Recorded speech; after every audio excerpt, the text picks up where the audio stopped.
ભરૂચની વાલિયા પાસે આવેલા સીએમ એકેડેમીમાં કન્સ્ટ્રક્શન દરમિયાન અકસ્માત સર્જાતા 18 જેટલા કામદારો ઇજાગ્રસ્ત। વાલિયા પાસે આવેલા સીએમ એકેડેમીમાં સ્વિમિંગ પુલના કામગીરી કરતા અચાનક સ્લેબ પડી જતા 18 જેટલા કામદારોને ઇજા પણ પહોંચી હતી। 6 ઉપરાંત લોકોને ગંભીર ઇજા પહોંચતા સારવાર અર્થે જયાબેન મોદી હોસ્પિટલ અંકલેશ્વર ખસેડાયા હતા।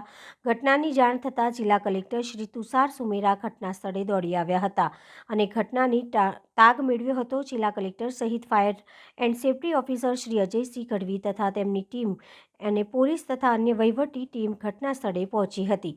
વધુમાં કલેક્ટરશ્રીના આદેશ મુજબ ફાયર બ્રિગેડની ટીમ તથા મામલતદાર તથા પોલીસની ટીમને કાટમાળને ખસેડી તે કાટમાળની નીચે જ કોઈ ફસાયેલ નથી તે સર્ચ રેસ્ક્યુ ઓપરેશન માનનીય ઝઘડિયા મામલતદાર તથા ફાયર ઓફિસર શ્રી અજયસિંહ ગઢવી તથા તેઓની ટીમે કર્યું હતું। તે રેસ્ક્યુ દરમિયાન કોઈ પણ વ્યક્તિ મળી આવેલ ન હતું।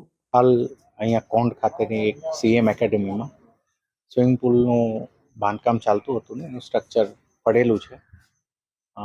પ્રાથમિક અંદાજ મુજબ લગભગ 15 થી 16 મજૂરોને ઇન્જરીના અમારી પાસે હજી ખૂબ જ પ્રાથમિક સ્ટેજ હજી અમે સ્થળ વિઝિટ કરી છે, હોસ્પિટલ અમે જઈ રહ્યા છીએ ત્યાં સુધી છે અને પ્રાથમિક માહિતી મુજબ હાલ કોઈ ફેટલ નથી, કોઈ ડેથ નથી। હજી હમણાં જ બની છે ઘટના એટલે તમામ તપાસ ચાલુ છે। સર, બાળકોના સ્વિમિંગ પુલ માટે એ જોઈએ હજી અત્યારે તો પ્રાઇમરીલી અમારો ટાર્ગેટ એ છે કે પહેલા એકવાર જોઈ લઈએ કે અંદર કોઈ ટ્રેપ ના હોય, કારણ કે આખો મલબો એ બધું હજી તો I am telling you have just rich.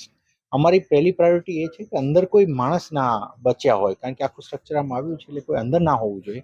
એટલે અમે હેડ કાઉન્ટ અત્યારે મેચ કરી રહ્યા છીએ કે અંદર કામ કરનારા વ્યક્તિઓમાંથી કેટલા લોકો હોસ્પિટલમાં છે અને કેટલા અંદર છે। મોટે ભાગે અમારું પ્રાથમિક રીતે અત્યારે જોતા એવું લાગે છે કે લગભગ તો ના હોવા જોઈએ, પરંતુ છતાંય ફાયરની અમારી ટીમ છે અને અમે પણ હોસ્પિટલમાં જોઈ રહ્યા છીએ અને ઇન્જરી પ્રમાણે એની ટ્રીટમેન્ટ થાય એ પ્રમાણે પણ જોયું છે।